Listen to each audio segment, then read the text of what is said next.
Welcome to Novelist Spotlight. This is Mike Consul, your host. In addition to being the host of this podcast and interviewing novelists, I am a novelist myself. I have 3 published novels. My latest is titled Lolita Firestone, a supernatural novel, and it is set in Sedona, Arizona and Cairo, Egypt. My previous novel is titled Family Recipes, a novel about Italian culture, Catholic guilt, and the culinary crime of the century. And my first novel is named Hardwood, a novel about college basketball and other games young men play. And that story deals with issues ranging from depression and racism to sex, religion, and university politics. All 3 novels are listed in the episode notes. I hope you will buy them, I hope you will read them, and I hope you will thoroughly enjoy them. Now, on with our program. In the spotlight is my guest, Carl Vonderau, an award-winning author of crime fiction. It's a profession he took a long time to get to because he had another profession before that as an international banker, but he long wanted to be a full-time author. He is today. He grew up in Cleveland, left Cleveland to study at Stanford University, spent more than 30 years in the banking business in the United States, Latin America, and North Africa. One can just imagine Carl Vonderau at a Casablanca bazaar, negotiating for a Moroccan rug or who knows what, tapestry. An interesting life Carl has lived in those international settings and those bazaars that he's gone to. Those are sources of inspiration for his books. His first novel is called Murderabilia, which was published back in 2019, and it won the Left Coast Crime Award for Best Debut. Not a bad way to enter the book publishing business. And then it also won a San Diego Book Award for Best Mystery.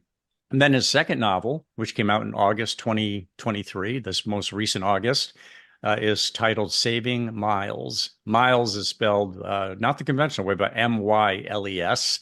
Of course, this is all in the episode notes, so you can see that there. And again, that's his latest novel. In addition to his writing, some of the ancillary activities include being president of Partners in Crime, the San Diego chapter of Sisters in Crime, an organization that supports authors and fans of crime writing. So Carl Vonderau lives in beautiful San Diego. I was just down in San Diego for an investment conference. Beautiful San Diego. Actually, it was Carlsbad, which is contiguous to San Diego.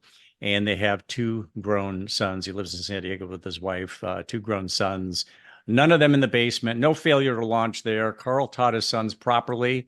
They're off and doing their thing. Carl, welcome to the program.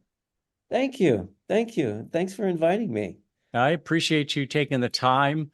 Let me start with the a kind of baseline question. Why crime? You wanted to be a writer, and there's so many different genres that are available. You could have done romance, you could have done corporate espionage, you could have done sci-fi, or just general fiction, changing topics by whim. You obviously have something for crime. What is it about that genre or that subject matter?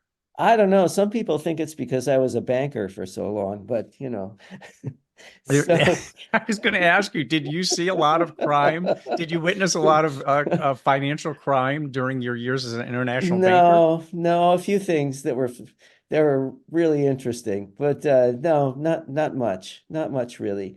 And I was in North Africa 3 months after the invasion of Iraq, so there were a lot of interesting things that were going on around me.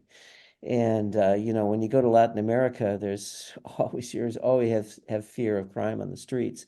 But I think what attracts me to crime is that how it augments, it accentuates all the crime, all the problems within relationships. And my moniker is that behind every crime is a family. So I'm very much character driven in my novels in terms of what are the family problems that led to the crime, and how does the crime produce, how do the family problems affect how the crime is experienced by other characters. So Well, tell us more about that. Why do you think that it boils down to a family? And we've heard of crime families, of course, the mafias, the crime families. But you're talking beyond something like that. It sounds like. What is sure. it about families? Go deeper on that one for us. Well, when I begin to write a book, I look at the main characters, who are usually a family, and I look at their background, and there is something that has made this family dysfunctional in the past. And that dysfunctionality then gets really blown out of proportion when they're put under the pressure of having to deal with a crime. And so they have to reconcile with that past and all those problems they've had in order to solve the crime and, move on, to have a character arc. You remember Dog Day Afternoon, where um, Yeah. Al Pacino's robbing a bank. He and his partner, who I believe they wanted the money for a sex change for his partner. It Yes. was very Yeah. strange, but you also hear about people who commit crimes, and I don't know if it's an excuse or not, but they'll commit crime because they've got a sick wife, let's say, or a sick Yeah. child, and they need the Yeah. money for health care. And whether Right. that's just a cover story, I'm sure in some cases it is the case because we'll do anything for our loved ones when they're facing suffering and potential death. So there's various motivations for crime. Now, did you grew up reading crime novels? Were you a crime Yeah, fancier? I read thrillers and some crime novels, but I read literary novels too. I read all kinds of stuff. I don't read fantasy. I don't read science fiction. I'm not in that area. Was there a Uh, particular crime writer that was the most influential for you, or maybe a couple? no, I don't think so. But um, Jean Le Carré, because of his voices, you could say he is kind of crime. Thomas Harris, Silence of the Lambs. I mean, Oh that yeah. was a great book. And there's empathy in those books for the most screwed up characters. And family, one of my favorite books is Winter's Bone by Daniel Woodrell, and they made a movie out of it too.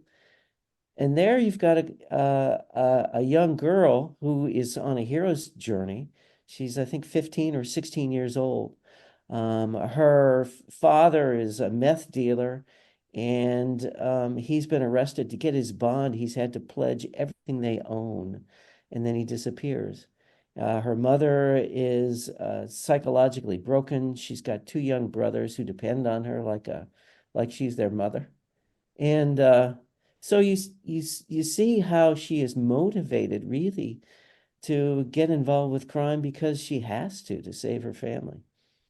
Yeah, yeah, like I was saying, all kinds of different motivations, and you just named two standout writers, Le Carre and Thomas Harris, and who I Yeah. also understand there are people who I saw the movie. I didn't um, read the novel, but he also wrote one I think called what was it called, Dragonfly or something that people said was even better than Silence of the Lambs. Of course, that's a I subjective opinion. yeah. I haven't read that one. Okay, Um, and I may have the title wrong. yeah. Yeah. You wanted to be a writer for a long time, but you went to get your economics degree, Yeah. and but after you got your economics degree, interestingly, you studied music for a year, is my understanding. Is that right? Yeah. Yeah, I Where did you did. study music? At San Jose State University. And So what did you study? Were you studying composition, or what kind of, are you a vocalist? Are you an instrumentalist? I was a classical guitar player, but I was kind of a folk singer, and I would write songs and do retunings on the guitar. I thought I was going to be the next Paul Simon, but I wasn't even the next Art Garfunkel. So, so, so It was a good attempt. It was a good attempt, but what that tells me is that you really are your leanings are towards art, or you're artistic, but you went they were. into a much more, cold and calculated profession, banking. Nothing wrong with banking. I mean, one of the reasons I was interested in your bio, Carl, is I'm editor of Real Assets Advisor magazine, as I think you saw, and we write about private equity and venture capital and banking Mm, and all mm, kinds of mm. real estate and infrastructure, you name it. And It can be, especially nowadays with fintech and everything, it can be a really Yeah. interesting industry, but it wasn't feeding your soul. It sounds like that, what you were really aiming to do was to get to the writing, to get to the music, to get to the writing, to get to the art. Um, but before we talk a little bit more about that, you was banking kind of happenstance, or did you study economics with the intent of going into banking, or is that kind of that's the job I got and I actually excelled at it? So, I built a career there. Yeah, no, I thought it was the most practical thing I could do. An economics degree, I don't know. But so that's what I did. And I studied a lot of political science because I was very interested in international business. And I studied for a year in Colombia and studied some Portuguese. So banking was a sector I could enter in most quickly and do international work. So that's why I chose it. And then I just got into various different areas of banking. Now I you worked did a lot. international banking. So Yeah, what define international banking? What does that really mean? And the reason I want to understand it a little bit better is because this influences your writing. yeah. Well, I wanted to travel. I wanted to work in other languages. So that's part of it, to go to other countries and have customers that are in other countries. But it also deals with things even that were in the US and in Canada where I worked, like international trade. So I would finance imports and exports and do that as well. With correspondent banks, these are banks who are your customers in other countries. You're providing US or Canadian services to them. So that's kind of, I'm sort of And the U.S. describing banking system some, is trusted. There's yes, legal redress. Uh, yeah, the dollar is preeminent, right, at least for now. Some people yeah, think China is going to become the reserve currency, but that appears to be a long ways off, especially now that China is right, having so many problems. And there's yeah, issues with being a reserve currency. It limits some of the things you can do, and that China's been doing over the years that they may not want to give up, like manipulation of their currency yeah, yeah, and yeah. so on. Makes Um, imports cheaper. yes, there you go. There you go. They're not the only country to play fast and loose that way, but There's their exports. Yeah, there, yeah, yeah, there you go. yeah, yeah. So, as you're banking, your years as a banker, were you writing fiction that whole time? Not the whole time. So, I wanted to be a songwriter. And when I first went into banking, I was playing classical guitar still and trying to write things. And, I'd spend an hour or two a day on that. But I finally got to a level that I just decided I wanted to try something else. So it was right before my children were born. I took a class in writing, and I used to make up stories when I was a kid and ghost stories, and so I decided I'd go back to it, and that's where I started to learn some of the craft in writing. So this is a long time ago. Mm-hmm. Yeah, how old were you roughly? I mean, were you in your late 20s, your 30s, your 40s? I was about 30 when that happened. So Yeah, you were writing songs too, or yeah. putting lyrics to paper. Do you think you would have become a Paul Simon if you had found a tall, curly-haired guy to stand next to you, an Art Garfunkel I body don't think, double? yeah, I don't think so. My songs were a little bit too strange. Um, Or maybe a Lou and Reed, maybe more a Lou yeah, Reed than a Paul well, Simon. harmonically, they were a little too strange. I didn't. It's funny because I'd talk to other writers and they'd love the music, and then I'd talk to musicians and they'd love the lyrics. So that had to tell you something. Um, so I don't have the kind of personality to be a big performance artist. You'd be more a So songwriter, more a Paul Williams type yeah, than a yeah, performer. right, right. Yeah. Yeah, So and not the voice, and there were things that held me back as a classical guitarist from technique. I didn't have the kind of ear to be really a great composer. So, you realize these things when you do them. But then I realized is to get good in something else, you have to give up something. So yeah, we I only have gave it so up. much. I remember an artist who I had, it was one of those outdoor fairs, and he became very famous. He wasn't that famous at the time, but Yeah. In fact, his name was Frogman. He'd do these iron frogs that were just beautifully painted, and I actually own one or two of them. And my wife said, "Well, I'm an artist too." And he said, "What do you do?" And she go, "Well, I do this, I do that, I do something else." And he says, "You're going to go nuts." And he says, "What you need to do is you focus on one thing, and it will expand." And I Yeah. think that that's one of Yeah. the things that the mistake people sometimes make. If you can find something singular, it will expand, it will grow because you start to just pull in information. It just seems to happen. It's almost like magic. And I've been, I remember I visited with a writing instructor who called writing, excuse me, called writing an act of faith.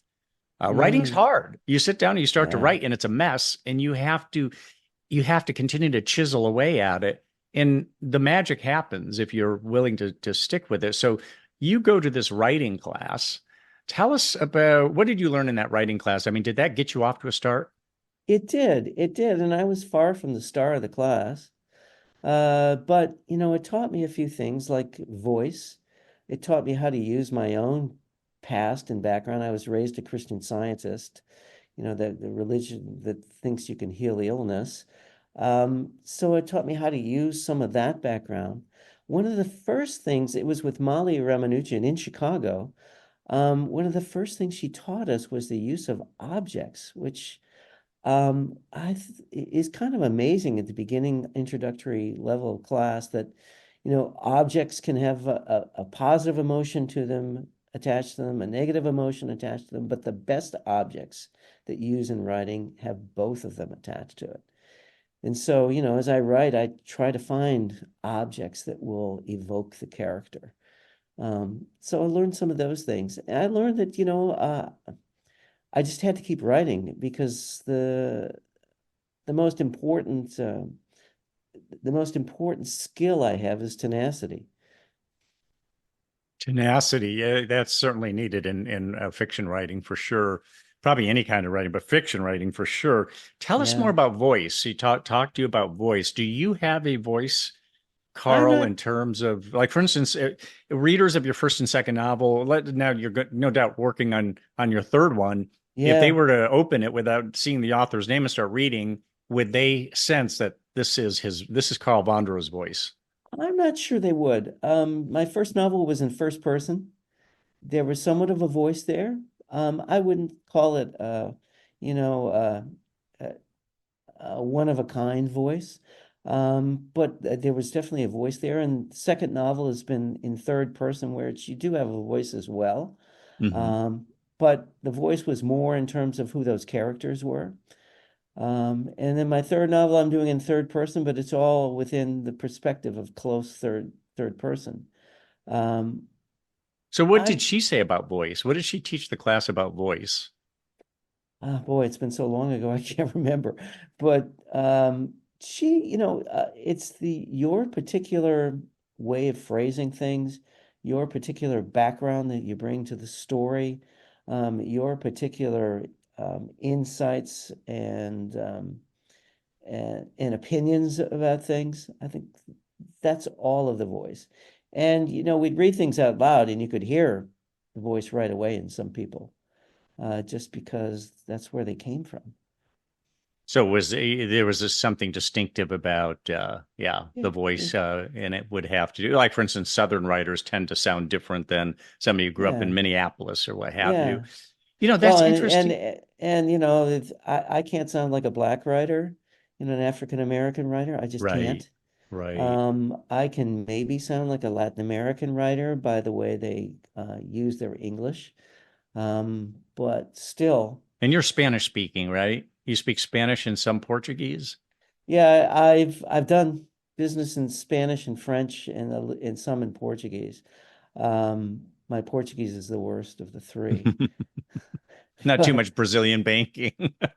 well, I never got to travel to Brazil that much, Oh, unfortunately. okay. Yeah, yeah, What about yeah, objects? I find that very interesting that she talked about objects and she's saying that objects have a certain character. And it sounds like what she was saying to you and you're conveying is that you can use an object to kind of nail a situation or a character to add content to that character or that situation. Is that roughly what she was talking about? Yeah, yeah, because they evoke who that character is and where they came from and what's important and what that character fears. I mean, all these, plus a mystery about the character. Some things you can't quite put your finger on why they have that object, but it tells you something about them. Have you ever read the book Things They Carry by Tim O'Brien? The Things They Carry? Yes, the one about Vietnam. Yeah. Yeah, So that's like a primer on the use of objects. that's a great point. That's a Yeah. great point. That book, because yeah, it had to do with that people carrying something that was precious to them, as I Yeah. recall. There they are, putting their lives at risk. They're likely going to die, and but they wanted something that was like a talisman or just something precious that a girlfriend or wife had given them. Yeah. I mean, there's one guy, his girlfriend sent him a stone from the beach.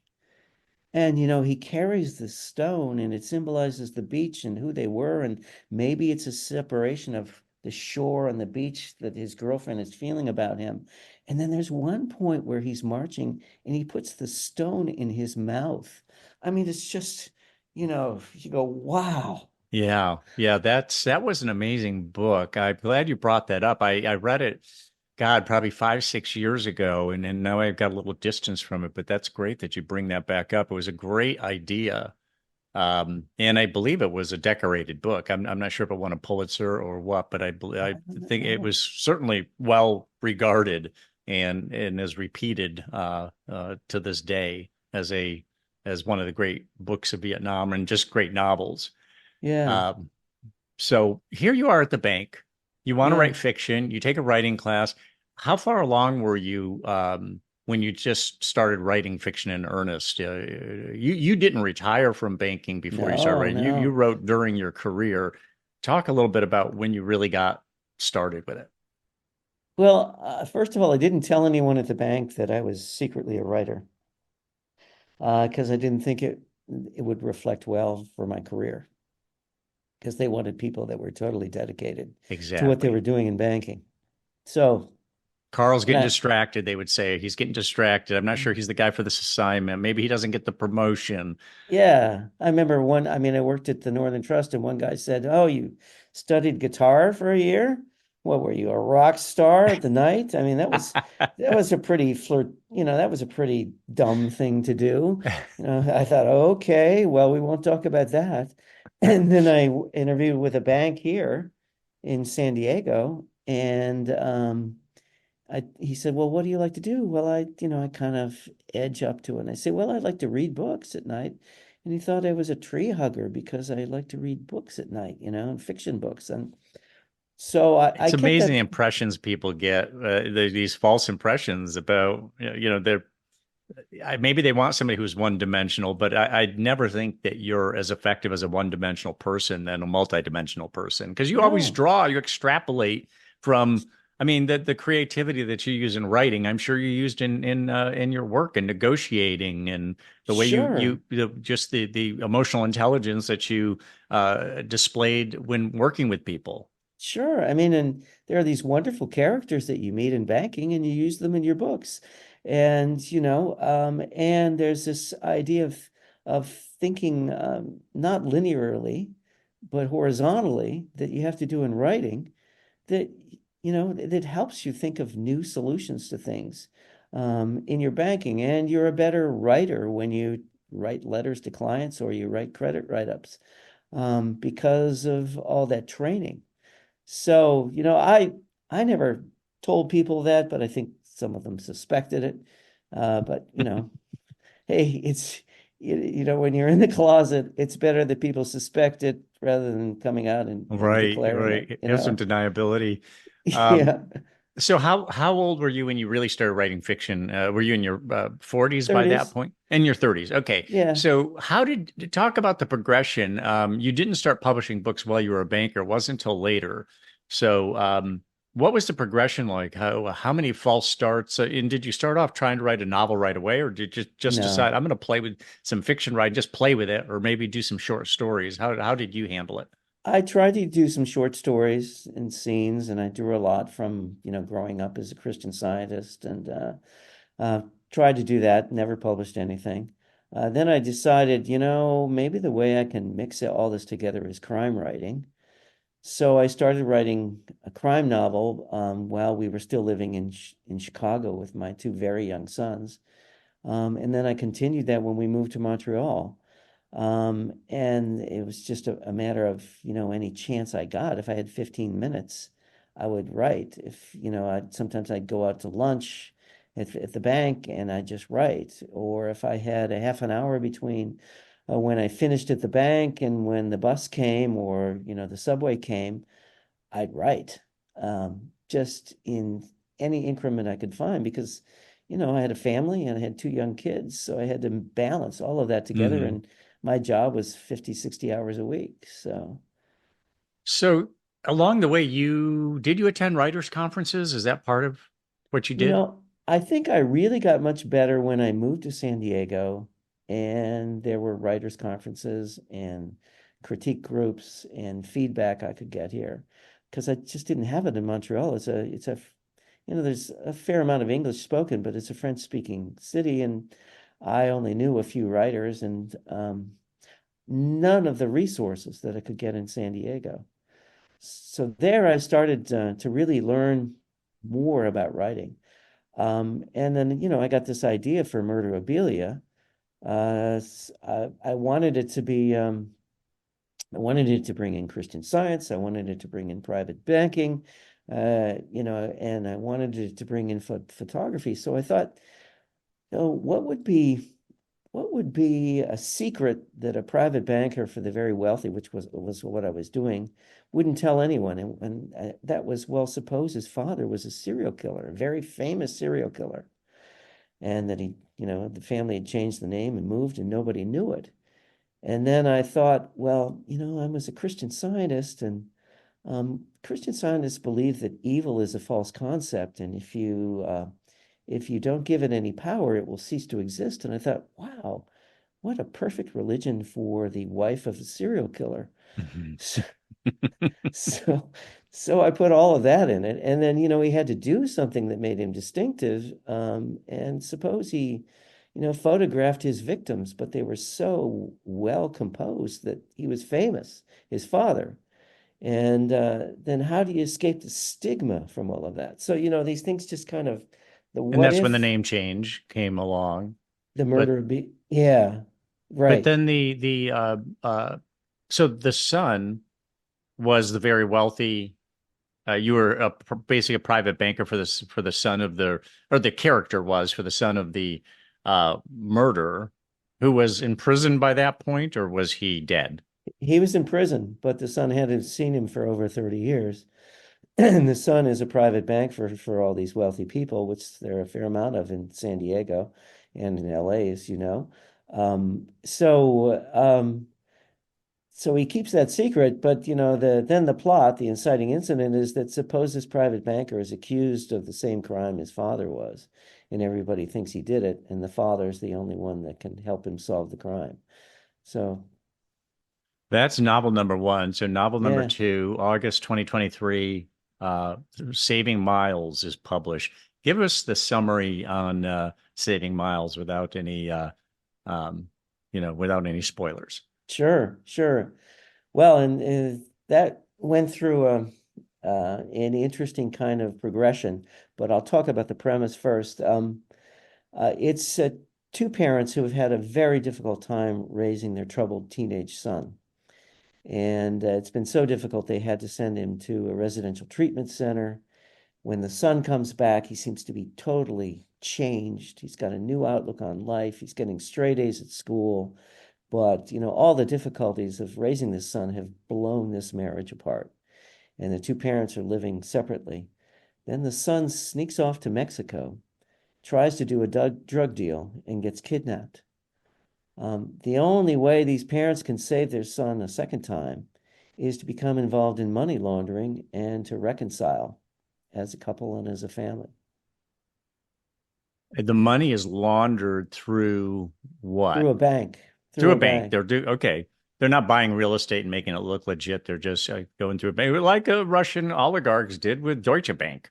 Um, Yeah, yeah, Deutsche Bank, I yeah. believe, I mean, check me on this, but it has been fined billions of dollars over the years Billions. for money. I mean, they were not paying it. They knew what they were doing. They were laundering Oh, money, they knew. They knew. and this was the last bank that would do business with Donald Trump. And this is part Yeah, of the story that media yeah, never seems to tell is that all this Russian money coming that's funneled through that bank.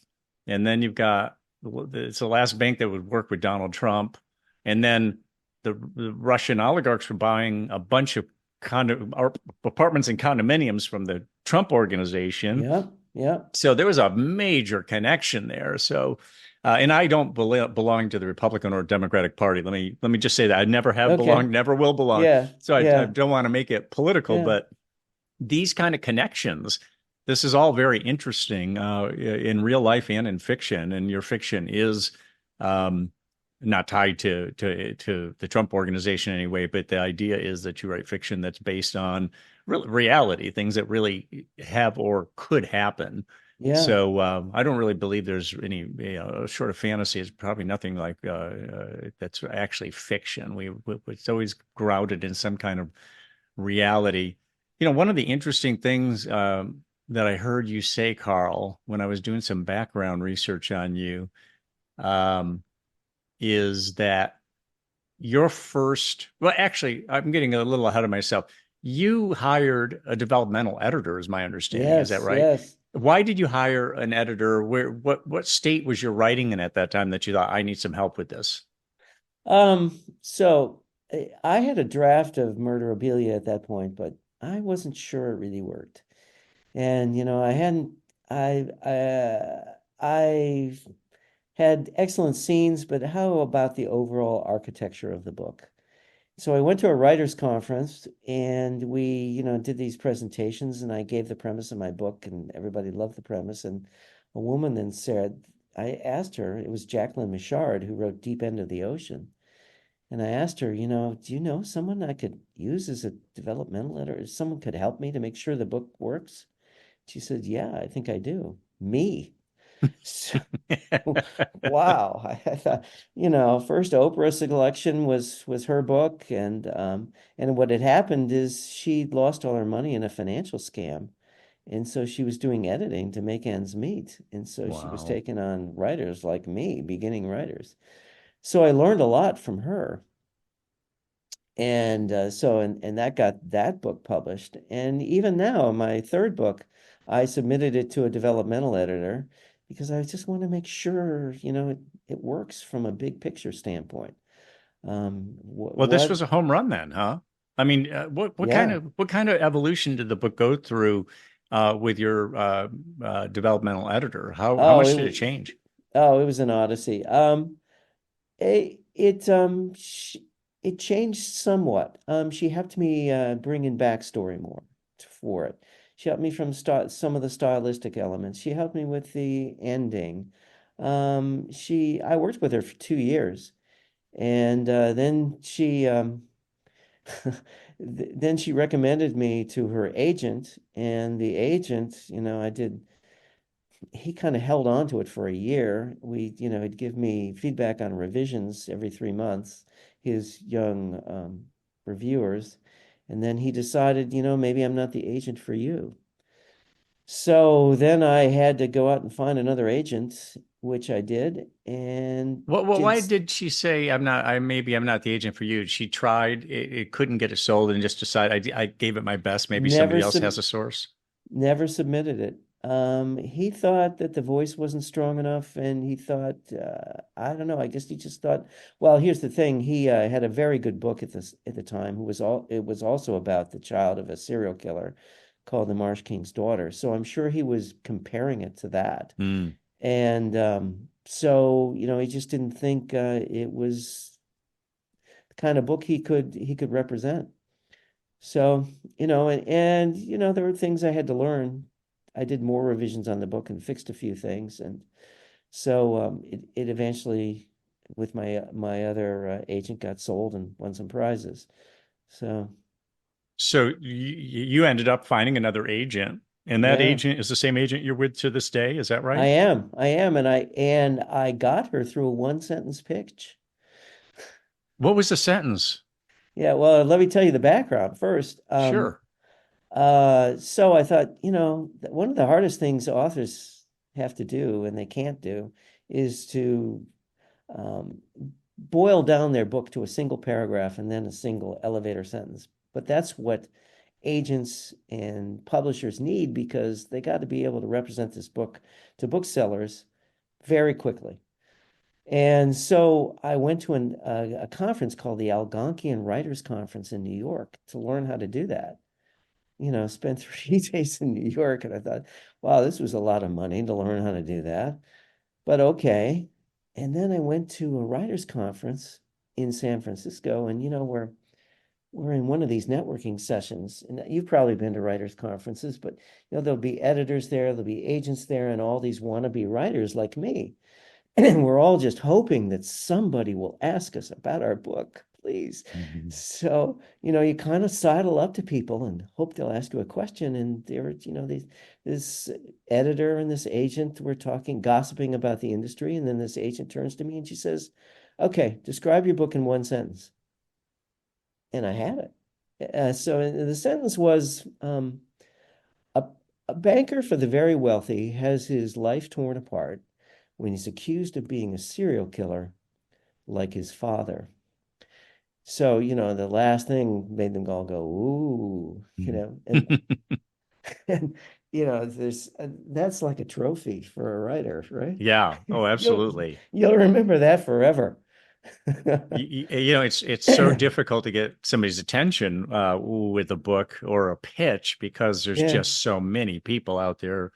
yeah, And this gets back to your writing advice to people, which is patience and tenacity, that you have to be, it's not just about being a good writer.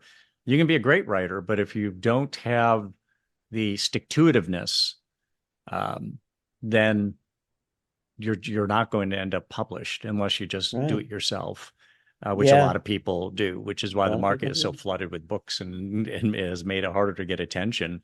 Yeah, So it's just in your character. You wanted this, so it's in your character to be tenacious about it and be patient. yeah, But you got some big breaks there. I did. I think that first agent probably did you a service by saying, I'm not the right guy for you. Right, And then right. here's the second, your current agent was obviously um, A much worked better for fit. you. It Yeah, worked much. out. Yeah, I mean, and then, it's a lot of disasters, but disasters kind of point the way, I mean, the other thing that happened was, all right, we sent it out to all these publishers, all these acquisition editors, and most of them didn't want it. And finally, Midnight Ink supported it. So yeah, we want this book, and they had a lot of good authors. 3 months after we signed the contract, their parents said, well, we're closing our doors. So, the publisher's going out of business. Wow. Then what happened? Well, they said we're going to support all the people that we've signed contracts with, and we're going to give you all kinds of support. Well, not really, but but do I want to spend another year, pitching this book? I want to move on to something else. So we stuck with them, and they published the book. And then it got nominated for Left Coast Crime. And, the conference was in San Diego. And I thought, wow, this is great. This is where I live. I'll have lots of people I know there. I can really sell the book at the conference. One day after the conference started, because of COVID, it was canceled. Wow. So, so Wow. you think, is So you anything got going to one go day of the right? conference in, and then it got canceled after that. They said no Yeah. more. Yeah, Jeez. they were ordered to close it down by the city because of COVID. It was just the beginning of COVID, in early 2020. So I thought, oh my God, is anything going to go right about this? But it had been nominated for Best Debut, and there was a vote for Best Debut, and it won. So who am I to complain? You right? Right. Yeah. So You you know? were raised a Christian Scientist, you say. Talk Yeah. about what was it like being raised a Christian Scientist? Were your parents devout? Yeah. Were you devout as a young man? Are you Uh, still a Christian Scientist?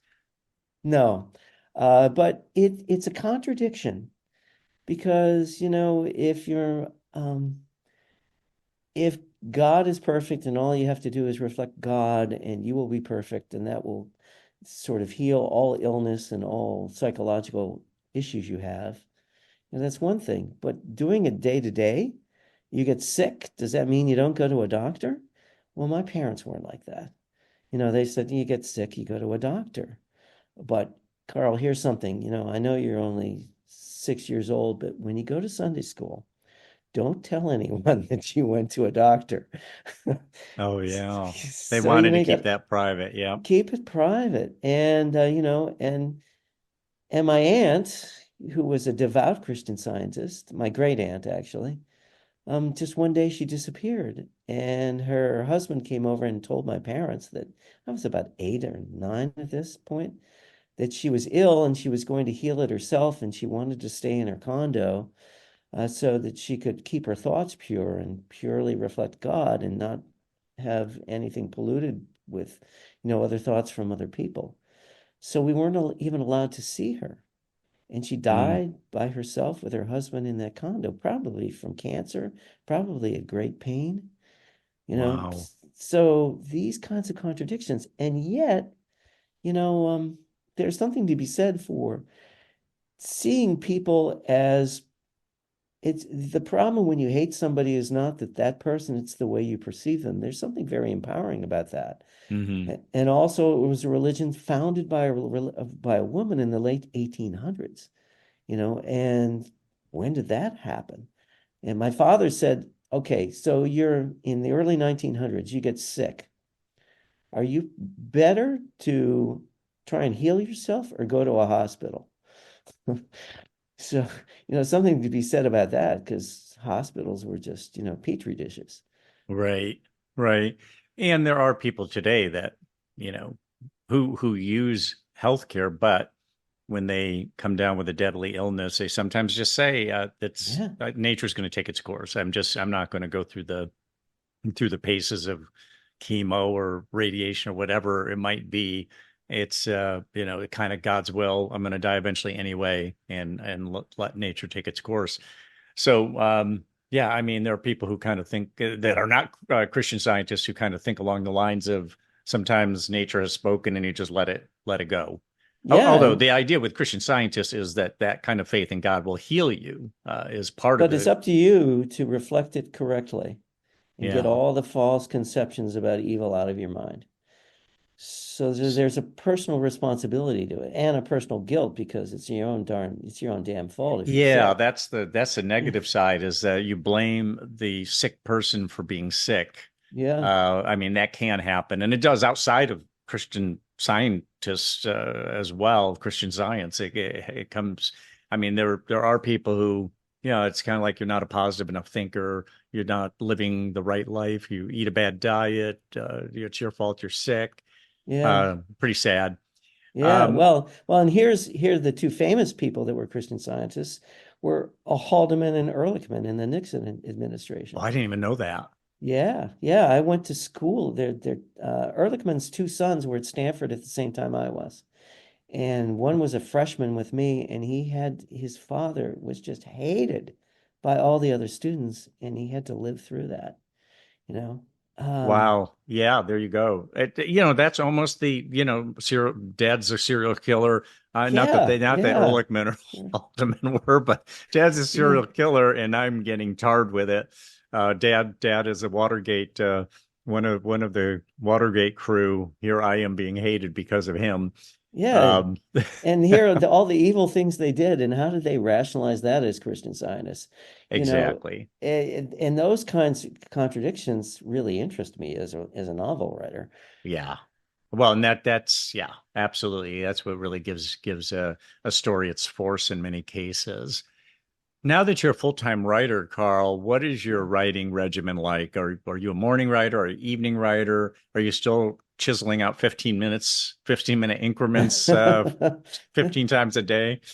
Sometimes, but I I mean, I write 7 days a week and sometimes more than in other times, but the writing has gotten a lot of the marketing is taken over from the writing time, which is just the way it is now. But I start early in the morning.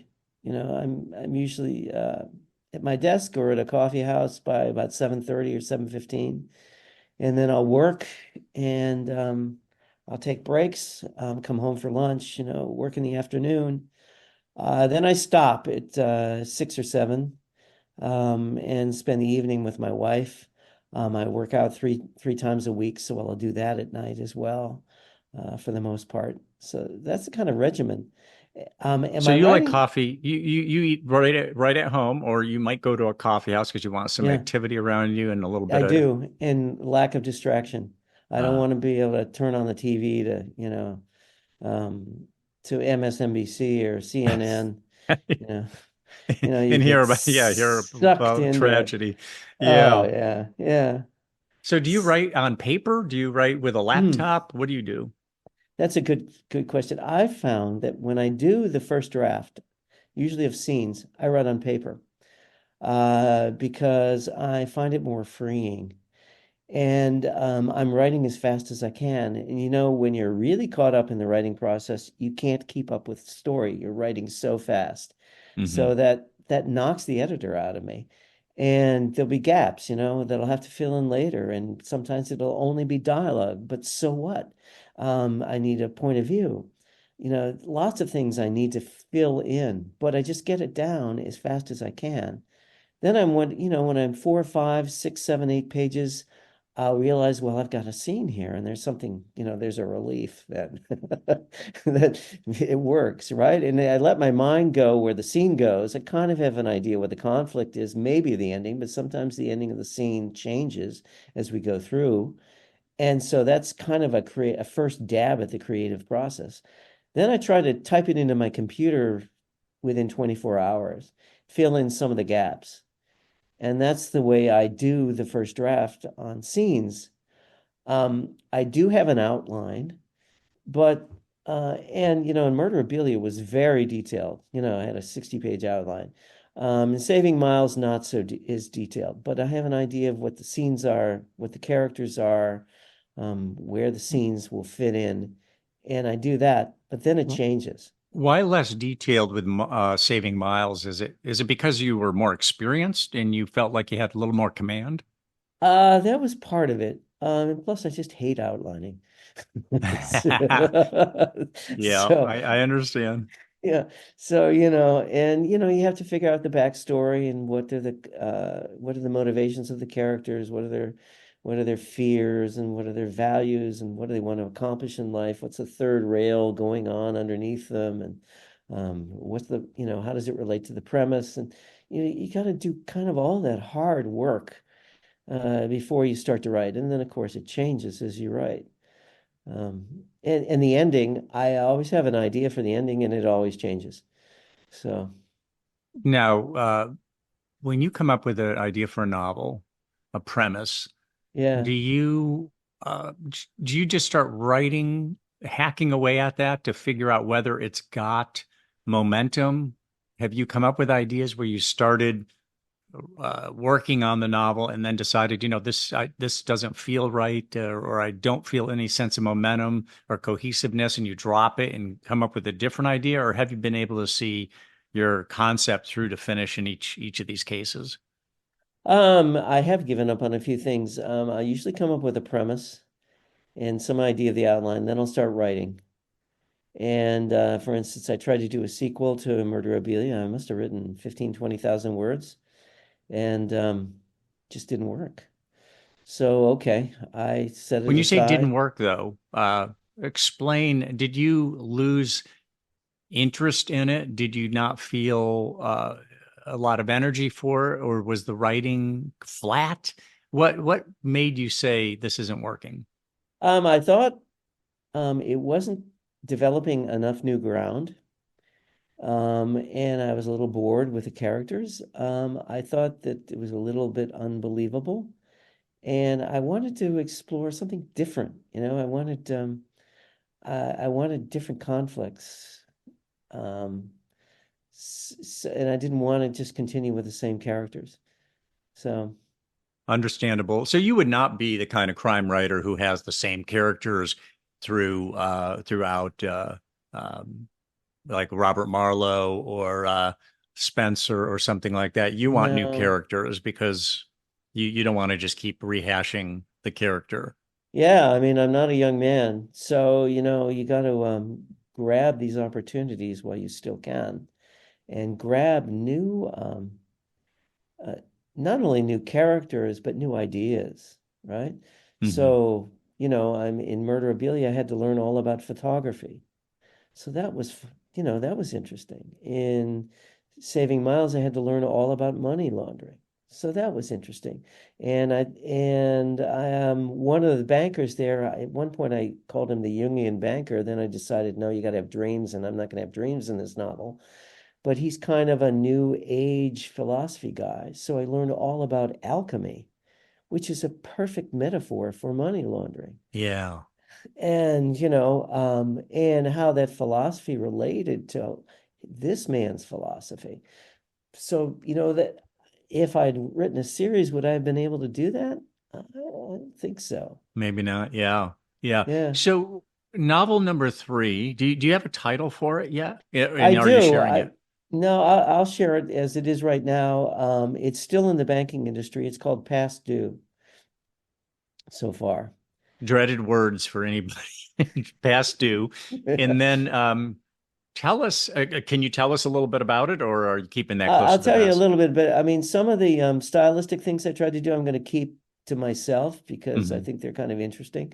Um, until I get a publisher. So, my novels so far have taken place in the banking industry, and one was the private banking, and Saving Miles was the high-end commercial real estate sector, and this one is just in a retail branch of a bank. And you've got a banker who has lost his wife, and he's been grieving that forever. He's kind of attracted to his colleague, who is the superstar in the branch. And then she dies suddenly from a seeming drug overdose, and he knows she never took drugs. So his job now, and kind of to resuscitate his life, is to find out why. Wow. Wow. So you're doing some research on drug overdoses Yeah, I did. I did. Yeah, yeah, yeah. And grieving. and I had to grieving. look, Yes. yeah, I've read a lot about grieving and how how they manifest it and how it crops up in unexpected places and how they never get over it and they learn to live with it. And then how do you fall in love with another person after you've lost the one you've been with for more than 20 years? Yeah. Yeah. So you've given us some real understanding about what motivates you as a writer, Carl. What Hmm. motivates you generally just as a person, setting writing aside? I'm curious. I like creativity. I love humor, which is kind of it's like a writing process. It's humor is surprise, but yet it's all set up. Um, I like nonprofits. I work with a group called Social Venture Partners, and we mentor other nonprofits, for board development and strategic planning and fundraising and that kind of thing. And I worked a lot with the YMCA as well. So that motivates me as well. I like family and movies, and you just run out of time. There are things Yeah. I'd like to do, and I just don't have time for them. Well, you work out a few times a week, you said. What's your exercise of choice? So I do, it's pretty much the same thing, but I will do initially some workout with machines and sit-ups uh, and my core and that so forth. And that's typically 20 minutes to a half an hour. And then I'll do a spin class, which is really hard for the cardiovascular side. And then I'll do some stretching. Oh, there you go. Uh, So you're kind of covering your bases, be it strength training, aerobic training, and then also stretching, keeping yep, keeping the joints limber, and trying so to. on. Yeah. What do you see as your greatest strength as a writer? There's so many different aspects to fiction writing. There's the pacing, there's Yeah. characterization, there's Yeah. dialogue, there's Yeah. description. You had that instructor who talked about objects, which oftentimes involves description. There's sense of place. Mm. What do you feel is your greatest strength? I'm not sure, but I think because I've worked on all these things, right? So I think I'm pretty good at character now. I've always, I guess, been pretty good at dialogue because I'm a fairly auditory person, and I've learned languages, and so I pick up on that.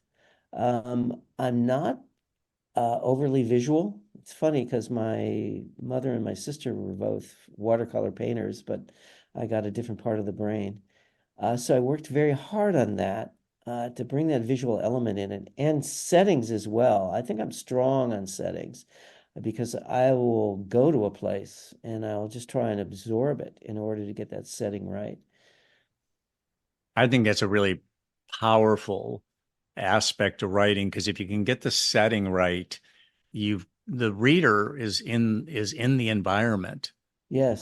which is critical because if you can draw them into the environment and they feel a sense of place as they read, um, that's pretty sticky. It's pretty Yeah. sticky. I think you keep a reader around that way. Obviously there's other components that have to work as well, but yeah, that sense of place. I remember this woman who had read, well, she's a reviewer with the New York Times, and I heard her on a podcast talk about uh, Philip Roth's book, American Pastoral, and she said, I'll never Mm. forget it. She said, from the minute I started reading that, like that first paragraph, I was in that world. I was Yeah. totally with that novel Yeah. and in that world, which is about as high a praise as you can get. I Oh, mean, obviously yeah. Philip Roth was a superstar. And how do you Um, learn about all about glove making, you know? exactly. Yeah. The yeah, I mean, it was a tour de force. It was a tour de force. It Yeah. won a Pulitzer Prize. Yeah. I loved American The Human Stain as well, which I Oh, believe came yeah. right before or after. In fact, that's my probably my favorite of all of his novels, Mm. The Human Stain. It was even a good movie, even though, yeah, I don't know. You read The Human Stain and you think you'd be nuts to try to make a movie after this book, but they actually pulled it off pretty well. So Yeah. that was Ed Harris and Nicole Kidman and Gary Ah. Sinise.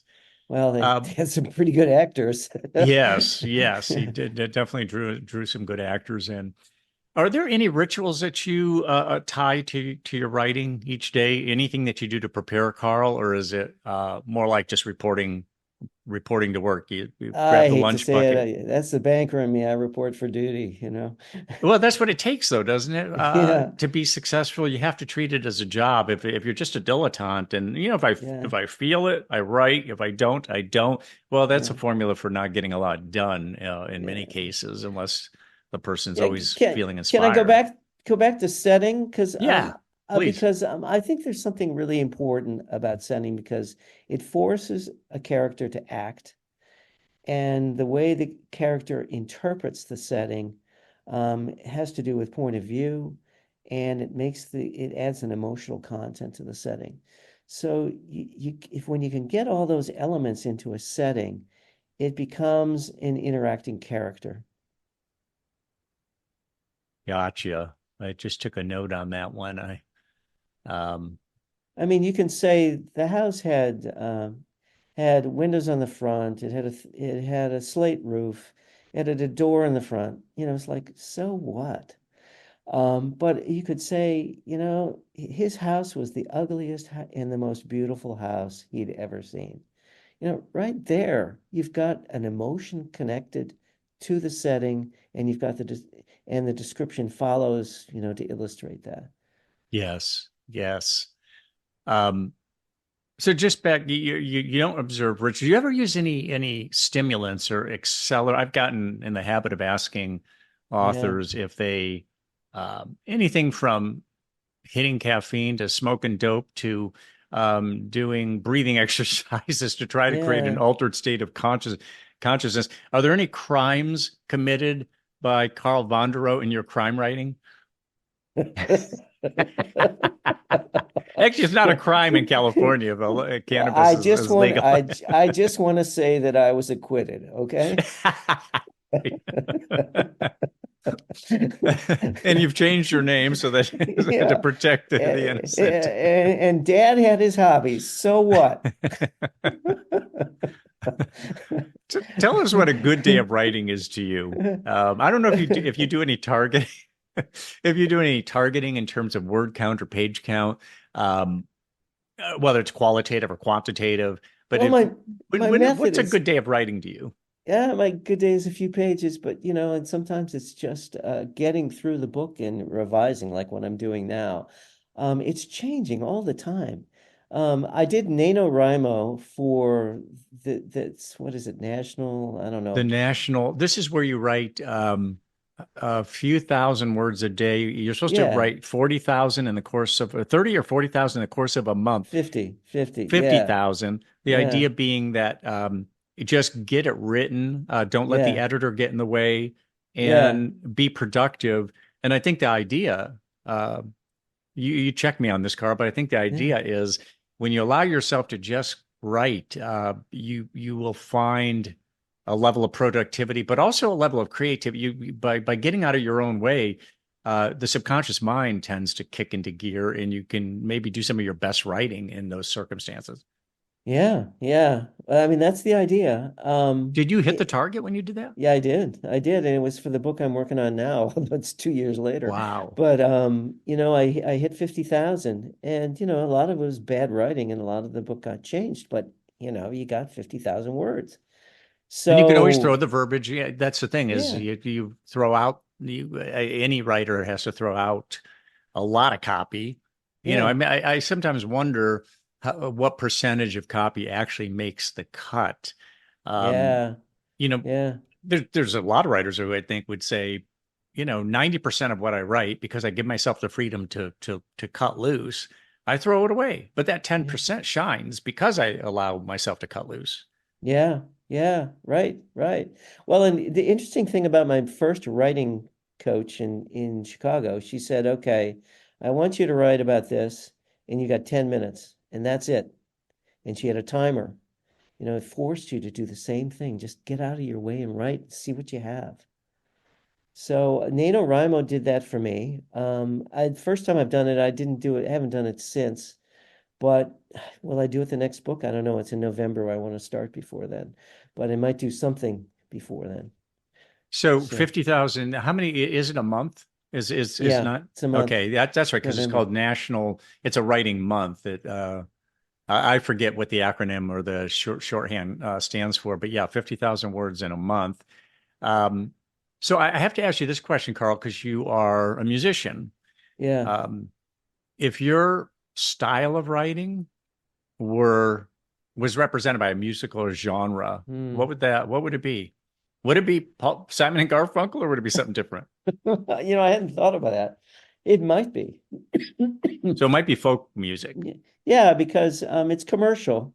It's not, overly literary. I mean, we all try to be literary, right? We all try to be great writers and write beautiful sentences. But it's got a commercial audience, and so that's kind of like Simon and Garfunkel, where they were poems set to music, but poems for the common people. Tell us something people would be surprised to do. I mean, you've revealed a lot of yourself already, Carl, so it may be out of the Yeah, bag, but is there something that people would be surprised to know about you? I don't know. No, a lot of people didn't know that I was a guitarist and a musician. They didn't know I was a Christian Scientist when I grew up. And that's all I can legally tell you. Tell us about the turning. Maybe it's not a turning point, but tell us when you knew that I'm going to be okay with this. I'm good at this and I'm going to do well with this. Was there a point at which you realized I'm not just putting words on paper. I'm actually assembling real storytelling here, and I'm going to Yeah. be successful at it. I think it was during my first book, Murderabilia, and I was already in San Diego at that time. And well, no, I take that back. I take that back because I wrote a book that was never published that took place in Colombia, and I wrote a lot of that book when I was in Montreal. And I thought, if I can get this book published, I can be a full-time writer, but never got it published. So, and I think I got enough positive feedback about Murderabilia that I thought, well, if this takes off, I can actually tell the world I'm a in the banking world. I write about serial killers, and that'll be the end of that. But you know, and I can be a writer. And then, banking just got to be such a drag. Unfortunately, my wife works that I just decided I'm not getting any younger, and this is what I need to do. You had burned out on banking. You had done a long Yeah, time. And yeah, probably the writing was when you really want to be doing something else, um, the banking probably you wanted to write, and the banking yeah, probably became more and more drudgery, uh, and just wasn't feeding your soul the way right. the artistic stuff is.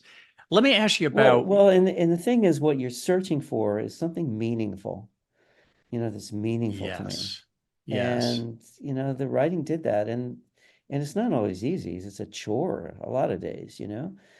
But you're searching for that point where you really feel it's meaningful. And, when there's a scene you've written and it brings tears to your eyes, or you're just so happy, Hmm. because that's what's in the scene. And, I didn't get that in banking. No, you rarely. The only time you would cry is if one of your loans failed, right? Or after you've been told, well, maybe another bank is better for you. Well, you're obviously resilient, Carl.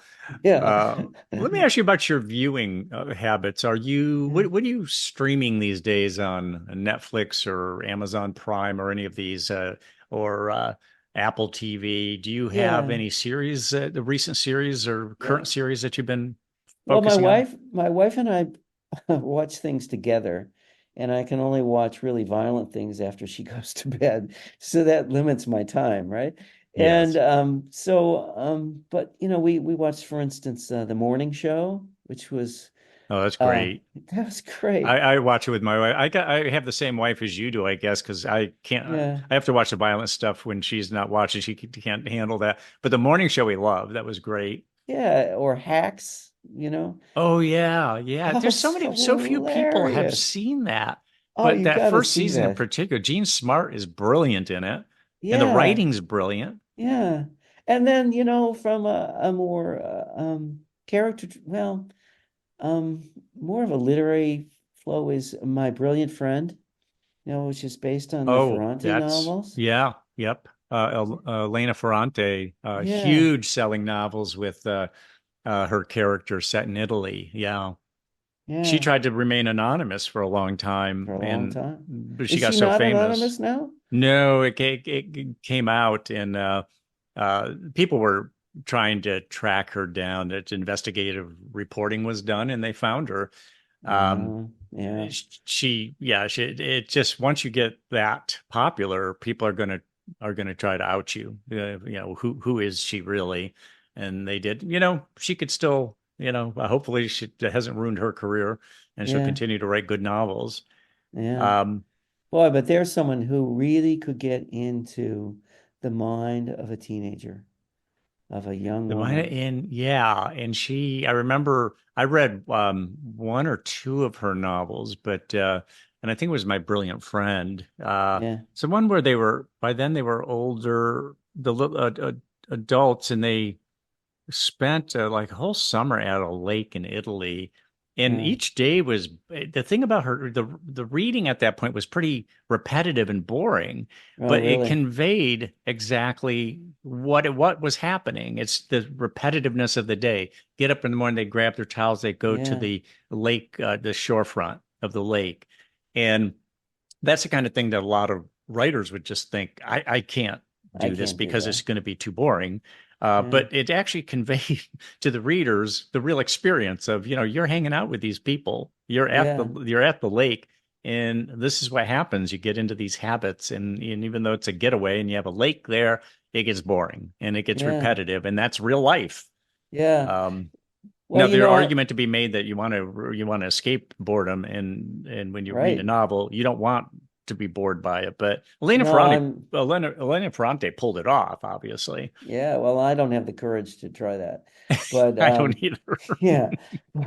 But and I didn't read those novels actually. I just saw the series, but I did listen to The Lying Life of My Parents or something like that. It was her That's another most Ferrante book, right? yes, Yeah. and I listened to it and I thought, "Oh, she is so got the perception of a teenager." She must have had teenage girls. Maybe, I don't know. Or her teenage life was really vibrant, you know. Yeah. So, final question, Carl. What is your state of mind while you're writing? Do you bring a certain, I mean, I don't know if you intentionally try to have a certain mindset when you sit down to write, or it's just whatever you're feeling that day. I usually have a goal, the scene that something I have in mind I want to work on.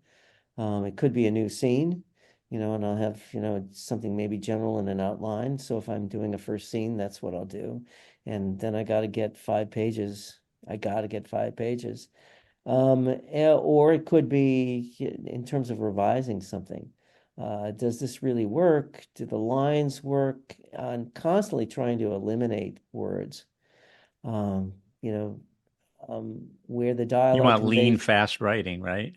Yes, yes, and I don't want to tell the reader what to think when they can see that they can hear it in the dialogue, or they can see it in the gesture, or they can feel it in the setting, Um, and you get on sidetracked and kind of eliminate all these things, and some of the brilliant sentences you thought were before you have to eliminate because you're just Uh, telling what's already in the scene. yeah, there was a an author and I think writing coach who said used the phrase "let the facts blaze on the page." Yeah, yeah, Never mind all the ornamental stuff, yeah, make it clean and lean and let the reader intuit from the situations and the facts on the ground what they need to gather. And yeah, and you also trust the reader that way. Sometimes we don't trust the reader because we think, are they going to understand what I'm talking about here or what I mean yeah, here? And yeah, so we second guess ourselves, but we're also second guessing the reader. Um, I think that it's interesting. You talk about trying to eliminate words, and I think that's a process of trusting. Sometimes it's a process of trusting the reader that they've got and especially people who read into things as well. They yeah, will yeah. connect the dots. So we don't have to be overly explicit. In fact, I think that's deadly to writing, being overly explicit. You're probably right. Yeah, yeah. And one of the big problems is internal, right? You've got a character that has to have an internal point of view, but it's got to be different than what they're talking about, right? It's got to be as interesting as the dialogue. And it can't be too much and it can't be too little. It's got to be a balance. Mhm. So that kind of trade-off is always difficult. My guest has been Carl Vonderau, award-winning author of crime fiction. His current novels are Murderabilia. That was his first one, published in 2019. His second one out now since August of last year, Saving Myles, and Myles is spelled Myles. And he's got a third one on the way. It's in the oven. It's at 350 degrees. We don't know how long it needs to bake for, but we're I'm looking hoping forward. another 3 weeks. There you go. Oh, is that right? Is that your deadline? 3 more weeks? Well, my deadline was the end of the year, but anyway. Well, we're not far into this year. Yeah, Well, Carl, thank you for coming on the program. I wish you luck with the new novel, but thank but you. really appreciate your time. Oh, well, thank you for inviting me, Mike. This was a great fun, this conversation.